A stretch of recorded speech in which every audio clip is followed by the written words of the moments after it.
All right, let's get started. Welcome to Finding Community in Times of COVID-19. This is a webinar series based on the trans support drop-in. My name is Ethan Swift. I use pronouns he, him, and they, them. And if the rest of y'all want to introduce yourselves, go ahead. Sure. I'm Renee Mitchell. Pronouns are she, hers. I'm a doctoral intern and full-time therapist at the Counseling Center. I'm Jen Martinez, pronouns they, them. I'm also an intern and full-time counselor at the Counseling Center. Thanks. I'm also a full-time counselor and intern at the Counseling Center. Thanks, y'all.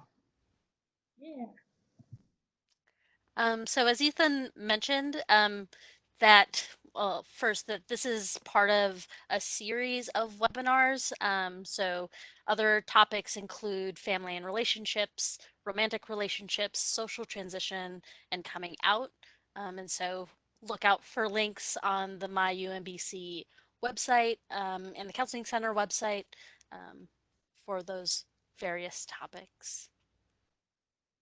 Yeah, and something else to look out for. In fall of 2020, it is our hope to do a name change mobilization with Free State Justice. We do have that set up, but details are to be announced, so stay tuned for that. More information to come. Yeah, and similarly through the Counseling Center, we tend to offer some kind of trans support space, whether or not that's in person in a group format or if it's in a more virtual drop-in kind of format. The intention is to offer that in the fall as well. Right now, if things remain virtual, it'll be through WebEx, but otherwise it could potentially happen on campus depending on what the reopening plan is for the fall. But information about all of these programs and support services for trans folks will be on our website. Just as an overview, the idea is really to offer from this program an opportunity to reflect on your experiences and to receive some resources and some guidance about the particular topic. So in this case, we're talking about finding community, and we'll have other trans topics in the webinar series as a whole. But the series isn't intended as a substitute for psychotherapy. If you are interested in therapy services or you have a mental health concern you're looking for some help for, you're more than welcome to contact the Counseling Center. Our phone number is on the slide. It's 410-455-2472, where you can leave a message and request a call back from someone from the Counseling Center. Additionally, if you're finding yourself feeling like you're in need of immediate help, like you're experiencing pretty significant distress or feeling like you're putting yourself or someone else at risk, we would urge you to call 911 for emergency help or campus police, or find your way to your nearest emergency room. Thanks, Renee. So we'll go into today's topic about finding community. And so we want to start with the discussion around community care. And really starting with the fact that, we live in a society that emphasizes and values individualism and kind of prioritizes that. And I think, particularly um, in the experience with COVID and social distancing, I think people have started to recognize how much social connection is needed, and I think particularly within the trans community and wanting to find connection with folks and support and validation is a part of survival and necessary, um, and and I think there's also a piece about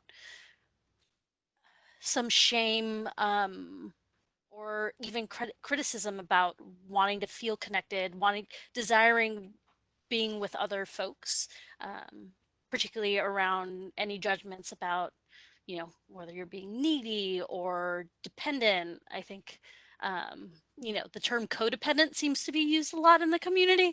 And I think in ways that really shame our need and desire for connection. And I think I really want to highlight that, that we are social beings and that we are wired to want to be connected, and, that there is safety in that. I like to think about ways that when we before civilization, when we were like cave people, right? That we needed to be in packs to be able to survive all of the elements and all of the dangers around us. And that's the same in this case. Like, we have that innate desire to want to be in community, and be in connection with folks. And so I just want to start off this um, series just really highlighting that um, that's a human experience. And I think, it is important. And I want to kind of start off by um, really acknowledging both the ways that may have been shamed in the past or present, and at the same time recognizing that it is a necessary part of our own survival and wellness. I really appreciate the way you frame that, Jen, too, and it really speaks to this idea that seeking out community and finding others for support, it is a normal human experience, and it doesn't make you needy, and it doesn't make you dramatic to need help from other people, or like you're some kind of attention-seeking person because you're needing support. And what you were highlighting too with your like this sort of evolutionary history, not only is there a human need for community, but that also when as a community or as a person you're facing threat or you're facing extra danger, that's when community becomes even more important. And so there's this sort of fundamental humanity piece. And then there's also this piece of, as folks who experience marginalization and oppression, that community becomes even more important in that context. So I really appreciate that frame. Yeah, I actually like never thought of it that way, of like the evolutionary perspective on during the stress and the trauma that we face as a community. Like, of course, we're going to want to find community, and that's so normal. Also, like, want to add, like, some of that secure attachment is a westernized experience. When I say secure attachment, I mean not feeling dependent or not feeling codependent or not feeling like you need to be around people. That's a westernized sort of experience or idealization. But sometimes it's unattainable to be secure in the way that is portrayed by like the standardized westernized perspective on it. And sometimes we, as people who experience trauma and difficulties, don't always have secure attachment styles, and that's not inherently bad. So anyone want to add to that? Yeah, I think what you're speaking to is this idea that not only is seeking community normal and valid, but also having a hard time accepting that you need community is also normal and valid. And so the complex relationship that you have with seeking out support from other people can come from so many different personal experiences and cultural experiences that make it difficult to accept that you might need community support. And so being gentle with yourself on both fronts, that yes, I need community support and sometimes I have a hard time accessing it, are two pieces of the puzzle.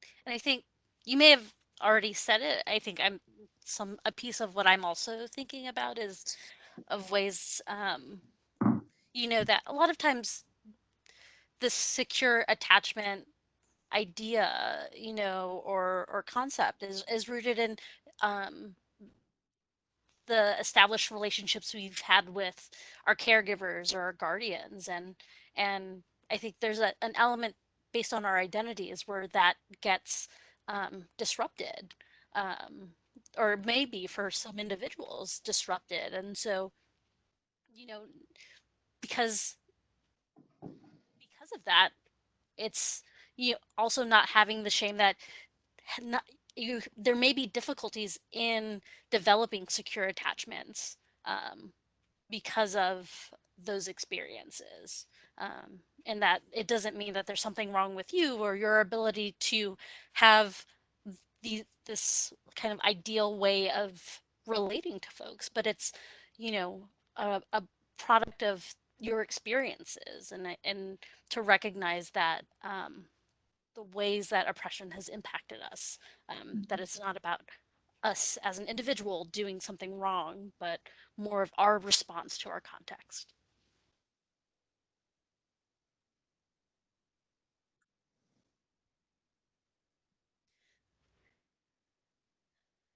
So we wanted to add this caveat because as we are emphasizing how important community is and how important it is to cultivate that, I think right now is a really hard time for that to happen. Um, Assuming when you watch this, we are all still hunkered down. It feels like that's going to change at any moment, but um, that right now, really having that freedom and flexibility to be with our chosen family, to be with our friends, to be in community. As we're also in the month of June with Pride Month, and thinking about that there is that loss as well of not being able to be in all of those spaces where we can feel connected. And so, um, that means there's some ways that we need to be creative in how we're going to do that. I don't know if folks had more to share or wanted to add to this. I think you hit it on the head, that it just finding community is challenging in the best of times, and COVID-19 is not the best of times. And so you're going to, it makes sense if you're struggling, and hopefully we're able to offer some tips and some resources about how to be more creative. Awesome. Yeah. So here are some tips and resources, and I want to name, I mostly provided Facebook resources, and if I speak to some of my experience, I have a love-hate, mostly hate relationship with Facebook. I feel like it's been really challenging for me to be on it, and I know a lot of folks relate, but I will say, if you happen to go on and just use these resource pages and nothing else, even if you like hide yourself from most of your friends on the Facebook, uh, the Facebook, but it's funny how I said that. But even if you do that, you can find a lot of benefit. I know, like, basically the reason I'm back on Facebook is to use these. And here's a list. On the left, you'll see Baltimore and Baltimore area resources. This covers most of them, the main ones. I want to highlight Be More Queer and Be More Trans because it's a more open-ended sort of Facebook group. Like, you could post discussion, you can post questions about community, you could post buy, sell, trade. The Queer Exchange Baltimore DC is utilized, but not as much as I've seen other area resources utilized. I'm not on all of these, so I can't speak to all of them, but Queer Housing Baltimore is definitely highly used. You can find housing resources on there, whether it's couch surfing, apartments, housing, like houses, sort of housing. And on the right, I can't assume that everybody's in the Baltimore area right now, so I got some queer exchanges from across the country, many of which are exchange specific. But like I'm from Chicago, for example. We use Chicago more like Be More Queer, Be More Trans, where in Baltimore, where it's much more open ended. You can ask any question you want. Um, Highly recommend these. And maybe before we go on to the next slide, if Renee or Jen, you have ideas outside of Facebook, I've heard of Discourse, and I'm honestly not that familiar. I'm from the Tumblr days, so that's where I kind of found community. But if you two have any, feel free to share. If not, I'm happy to discover that behind the scenes and provide some more or after this. So, thoughts from either of you? Yeah, I'm gonna the two of you are gonna laugh, but I found TikTok to be a really affirming place. I think the For You page, if you're familiar with it, it's kind of like just a random feed of videos, and it seems to like calibrate based on what you like and what things you heart and things like that. And so I mean, for me, it very quickly became a lot of queer trans folks coming on my feed, and being able to see folks celebrate themselves and do all this really cool stuff, and just feel in connection with other folks in that way. Um, and so that's been one way I've been kind of connecting, I don't know, vicariously connecting with other folks. Yeah, and I think Discord is one that I'm really not familiar with, but I know a lot of folks find a lot of success with that. And it's also a way that you can connect with other UMBC students too, virtually. So if you're trying to maintain connections from folks you've met in classes before, that Discord can be one way to do that. And I think on the next slide, if we move ahead, I added some resources related to Reddit. And so there are many LGBT related subreddits, and then two trans subreddits in particular that I've found folks who participate to just be really positive and really affirming and uplifting and encouraging, and like to have really active and good moderation. And so I know Reddit can sometimes feel like a dicey space where you don't really know what you're getting into, and a lot of it depends on the quality of moderation, but it seems like for these two spaces, the trans and then the trans positive space, both have pretty active and pretty good moderation. Yeah, thanks for adding that, Renee. And I like to give an example of like, pretend you're on one of these groups and you're like, I have no idea how to introduce myself. I'm not sure where to go from here. I'm maybe looking for something, but don't know how to make that first step. And I might say, if that part's scary too, you can always observe how other people interact on the page and just kind of be a watcher and just see what's going on to get a sense of the culture. And maybe something will come up before you have the opportunity to post. But something I might say, I'll go ahead and read it. So let's say I'm looking for an online D&D group. I might say, hello, my name is Ethan. My pronouns are he, him, and they, them. I'm looking for an online D&D group. Any ideas? And feel free to share yourself in the process. Like, I'm new to the Baltimore area and studying psychology at UMBC, just for example. It might get people to get a sense to get to know you. I'm always very mindful of the culture of the group. Like, if you pick up on some nuances that maybe you would or would not do, be mindful of that. But I celebrate in the culture of the trans community as a whole that we generally have an intentional outlook on how we approach these things. So just want to name that. And if anyone has anything else to add, feel free. Yeah, I think I hear you. Like, it's giving permission to be a lurker for a while, right? Like, it's okay to just kind of look around and see how folks are interacting and what type of support is there before you jump in. And different spaces are more or less comfortable with that, right? So bigger groups like these trans Reddit groups, that you can be more anonymous in them versus like a smaller Facebook group that might be harder to navigate. But it's okay to take a beat and try to sort of suss out how things are going and how you want to fit in. And I want to point out too on this page that we have a link that you can't click on because this is a video, but we can post it when we post the video of the LGBT related subreddits in general. And it's a very, very comprehensive list, which means that there are also some not safe for work subreddits on there too. So I just want to give that warning. They're clearly labeled. But just so you know, that it has some both safe for work and not so safe for work resources there.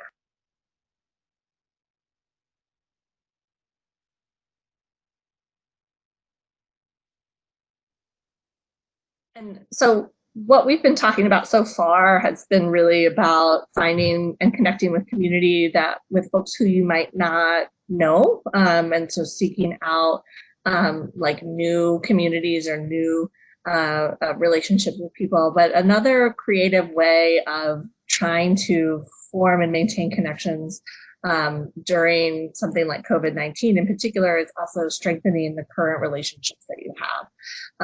And it's been an interesting experience throughout this process where there's something about like moving into a virtual space that kind of has, at least in my experience, opened up the former geographical limitations that I was experiencing with friends. So for me, this would be my friends from college who have now dispersed. For y'all, it might be friends from high school who've now dispersed into different colleges around the country. That because we're connecting over these virtual formats, it kind of breaks down that geographical barrier. And so reaching out and trying to connect and touch base with old friends is one way to kind of strengthen those current relationships. Going through your phone list or your friends list on your different social media accounts, trying to figure out like who haven't you talked to in a while, and did you enjoy their company back in the day? And it's likely that they did too. And so trying to perhaps reinitiate some of those friendships could be one way to find some more community. With that being said, we're hopeful that you could be mindful of texting exes. It can be really tempting to find yourself wanting something that feels really familiar and feels really comfortable. And at the same time, being mindful of why that relationship ended and if there's any potential kind of negative consequences that you might experience if you were to sort of reopen that door. So just not saying don't do it, but just being intentional about it and not finding yourself kind of on autopilot going through and connecting with people who it may not be a good idea to connect with. And again, this idea of, we're being asked to physically distance from other people right now, but that doesn't mean that we have to socially distance from them. And so, in fact, again, this element that moving into an online space might actually break down some of those physical barriers that we might have with folks from our past. And so this is just like a reflection prompt, and so you can be thinking about this on your own as you're watching, but just what kind of creative activities have you been able to engage in so far, and what has felt like it's worked in terms of helping you feel connected and feel like you're finding community, and what maybe hasn't worked so well. And if you can reflect on that, then you can sort of enhance the stuff that's going well and kind of take down some of the stuff that's not going so well. And so I'll pause and see if we have some more comments on this topic. Yeah, I actually I'd share a creative thing that I've done to reconnect with folks. So I basically, especially when it first started, and it's still important now, to kind of create almost like dates, not necessarily romantically, but in general, kind of like schedule when you're going to talk to people. Especially like I literally went through my phone list and like who haven't I talked to in a while, and then connected with them, made a plan to talk. I've done online classes with friends, which I think might just depend on your access to that. But like I got to know some new people that way. It was like an online magic class, pay what you can sort of thing. And I did get to know people that way. So that I did actually make new friends through all of this, and it's definitely possible. Jen, I'm not sure if you have any creative ways. I know you've done some cool things. I mean, it sounds like not as cool as magic. I just wanted to get clarification. Is it like magic tricks or cards? Like magic tricks. I learned magic tricks. I wish I had the time to show y'all. Illusions, Jen. Yeah, actually, we're supposed to call them. Oh, I forgot. It's not tricks. It's not illusions. It's effects. We're supposed to call them effects. Oh. Yeah. So magic effects. That's really interesting. I haven't thought about doing that. That sounds really cool. But I think some things I've done has been more like kind of different types of Zoom parties. So I have one friend who has like this set 2-hour block every Thursday night. We just call it like a happy hour. Just people join, can pop in or leave whenever they want, or not at all if they're busy that day. But just having the set time where this group of us can come together if and connect.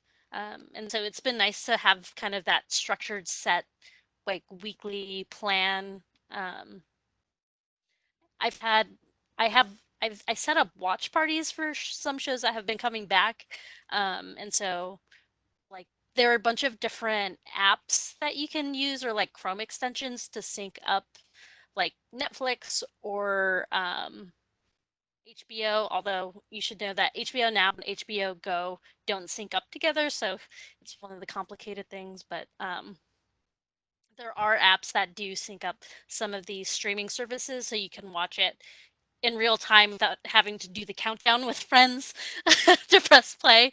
Although that still works too. I've been doing a lot of that. And then there's a lot of free games that you can incorporate within Zoom.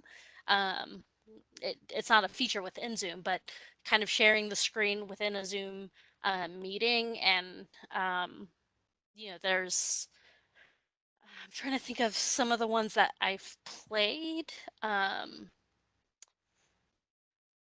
shoot. There's like a code names game.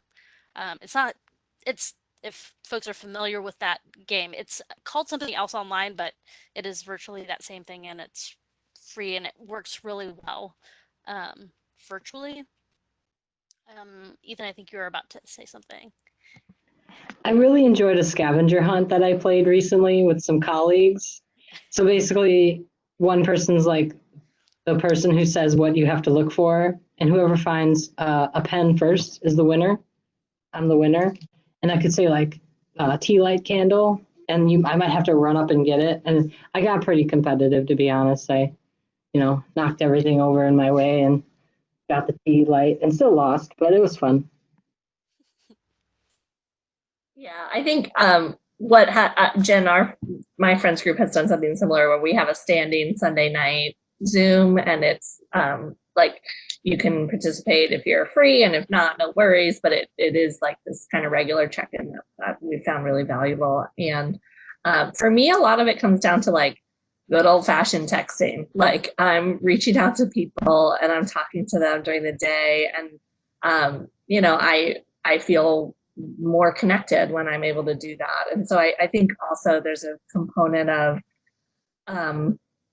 like being more creative and finding these like kind of fun and new ways of connecting, but also just like strengthening the basics and remembering that you might have to be more intentional about it. So instead of like running into folks on campus or in your work environment, that you might have to reach out more intentionally, but even doing it in those basic ways can still kind of satisfy that feeling of connection and community.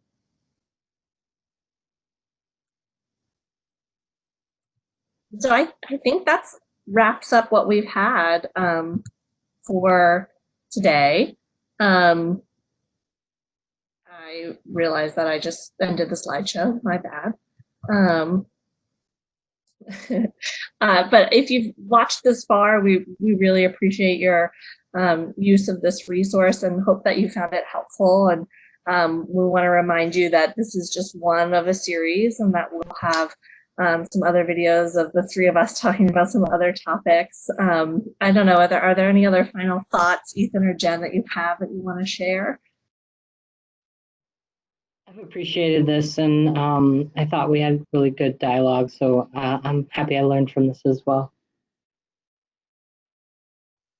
Yeah, and I think wanting to emphasize that this is really just to help kind of to start that reflection. And so things that we've talked about may be helpful, or, there may be other things that you want to try out to see what may be a more effective way to create community. And so, we're not saying that what worked here or what we suggested is going to be the magic solution. Oh, shout out to Ethan. But like being open and exploring and curious, and flexible in this very novel time.